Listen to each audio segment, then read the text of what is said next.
Bueno, esta semana va a haber novedades en el mercado mundial.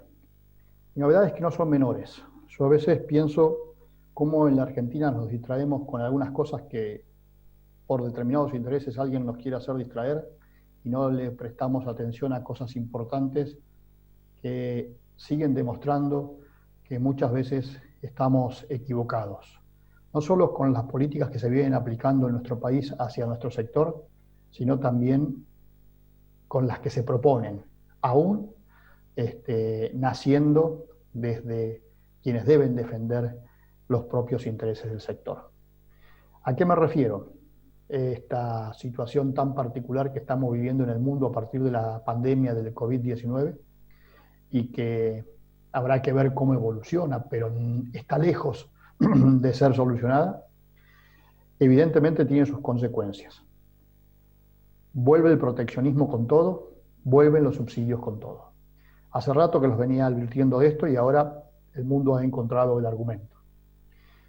La política agrícola común era uno de los temas que estaba en discusión. Había un proyecto para achicarle el presupuesto a partir de la próxima campaña. Ustedes se acuerdan que antes del COVID-19 había protestas en muchos países de Europa de parte de sus productores precisamente para que eso no ocurriera.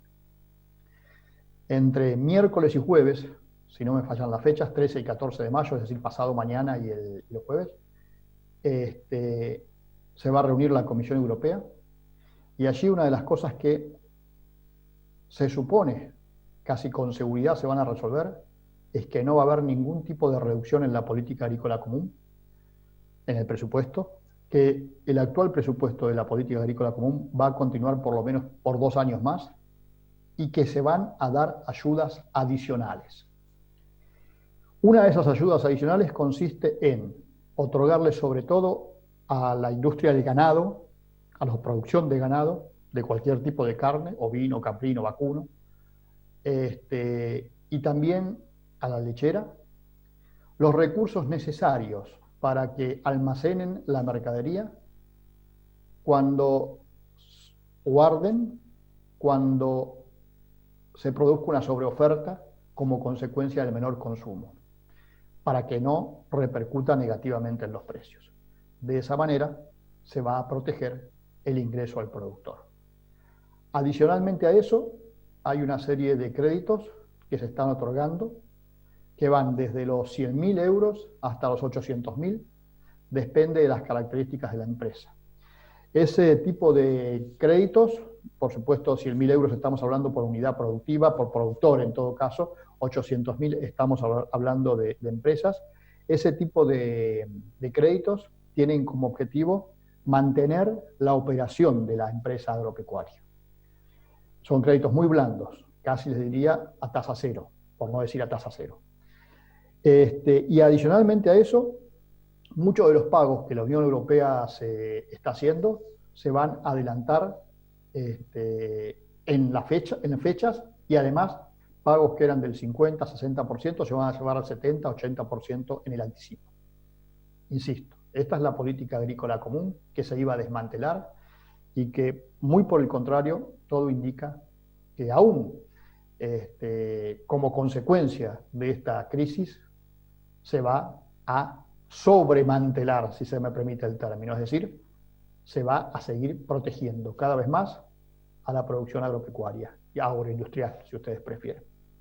A eso súmenle que la Unión Europea también está limitando el ingreso a algunos productos en función de las altas existencias que hay supuestamente ya en los almacenes de Europa y de los muy bajos precios que se dan en otros países. Concretamente, por ejemplo, se dio en el caso del maíz, en donde cuando bajó los $120 en Chicago, aquí se pusieron impuestos adicionales a la importación, de 5 o 6 dólares por tonelada. Pero no es solo el caso de la Unión Europea. Siempre les he hablado de la política agrícola común. Y es importante que alguna vez entendamos en qué consiste esa política agrícola común. Y el ejemplo más claro está cuando vemos lo que pasa hoy con la siembra en Estados Unidos. En Estados Unidos se va a sembrar soja, se está sembrando soja, a ritmos muy acelerados, se está sembrando maíz a ritmos muy acelerados. Y cuando uno mira los números de los productores de Estados Unidos, dice, ¿cómo pueden seguir sembrando si están perdiendo plata? Vamos a ver unos gráficos hechos en base a datos de la Universidad de Iowa de Estados Unidos. Ustedes saben que Iowa está en el cinturón sojero maicero de Estados Unidos. Y la Universidad de Iowa es una de las más respetadas en el tema costos.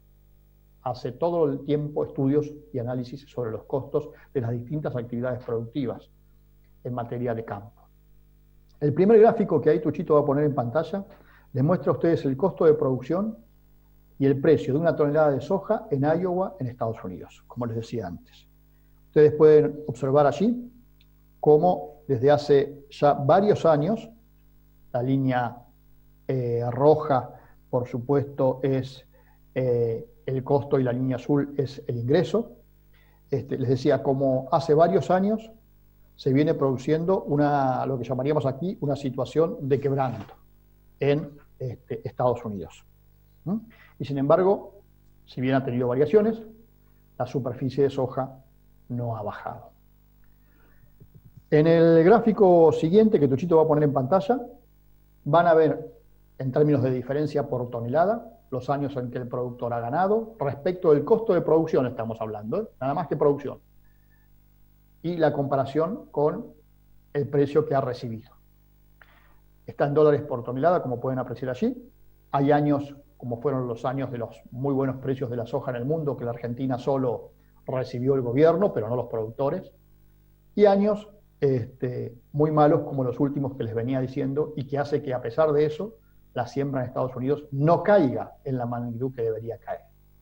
Porque no se olviden ustedes que siempre se dice que en Estados Unidos funcionan las leyes de mercado, que es cierto que funcionan. Acá nadie discute eso. Lo que sí existe son mecanismos que protegen a los productores cuando por las diferentes circunstancias por las que atraviesa el mercado, el productor sufre pérdidas, como estamos viendo en el caso de la soja. Y el último gráfico de soja que van a ver, que Tuchito va a poner en pantalla, es el mismo cálculo, pero hecho en términos porcentuales. Cuánto pierde o cuánto gana respecto de lo que le cuesta producir una tonelada de soja. Debajo de cero, por supuesto, es pérdida. Arriba de cero, como les decía, años de buena ganancia. Sin embargo, ustedes miren que en los últimos 6 o 7 años ha habido, evidentemente, muchos años de pérdidas, son muchos años de pérdidas muy importantes. Ahora vamos a ver el mismo gráfico, pero en este caso nos vamos a referir al maíz. El primero de esos gráficos, como les decía antes, tiene que ver con lo que el productor le cuesta producir una tonelada de maíz, y el segundo de esos gráficos tiene que ver con lo que el productor recibe por esa tonelada de maíz. Evidentemente también ha habido algún año muy bueno, pero también en los últimos años evidentemente ha salido o hecho o ha perdido plata. Sin embargo, vamos a una cosecha que posiblemente, si el clima la acompaña, sea récord de maíz con 400 millones de toneladas. El segundo gráfico del caso del maíz también es igual que el de soja, los años de muy buenos resultados, los mismos años que acá ni lo vimos, porque el maíz estaba no solo con derechos de exportación, sino teníamos el diferencial cambiario y controladas las exportaciones, pero ustedes ven que hay años en que el productor americano ha llegado a ganar por tonelada de maíz más de $100 por tonelada, pero los últimos años no le ha ido tan bien. Sin embargo, se tira a una cosecha récord, aún con los problemas del etanol, con todo lo que ya conocemos. Ese gráfico que están viendo a mis espaldas, lo vamos a ver al final porque es un poco para generarles a ustedes la inquietud de lo que está pasando, ¿no? O el resultado de lo que está pasando. Hablando de resultado, es el segundo gráfico que va a poner Tuchito ahí en pantalla, el tercero, que tiene que ver con, en términos de porcentaje, cuánto el productor de maíz de Estados Unidos recibe respecto del costo en beneficio o en quebranto. Y como pueden apreciar, el año pasado tuvo, según la Universidad de Iowa, un pequeño beneficio. Sin embargo, en los años anteriores venía de 4 años de quebranto y entra en este sexto año de los últimos 6, también con seguramente un quebranto importante. Ahora vamos a ver el penúltimo, un gráfico hecho por el Departamento de Agricultura de Estados Unidos, en donde ustedes van a ver el ingreso bruto y neto de las granjas de Estados Unidos. Ahí tienen las dos líneas. y ven cómo ha venido cayendo el ingreso en los últimos años, comparados con los muy buenos años que fueron la década del 2009, 2010, 2011, 2012, salvo alguna caída ahí que se produce en el medio.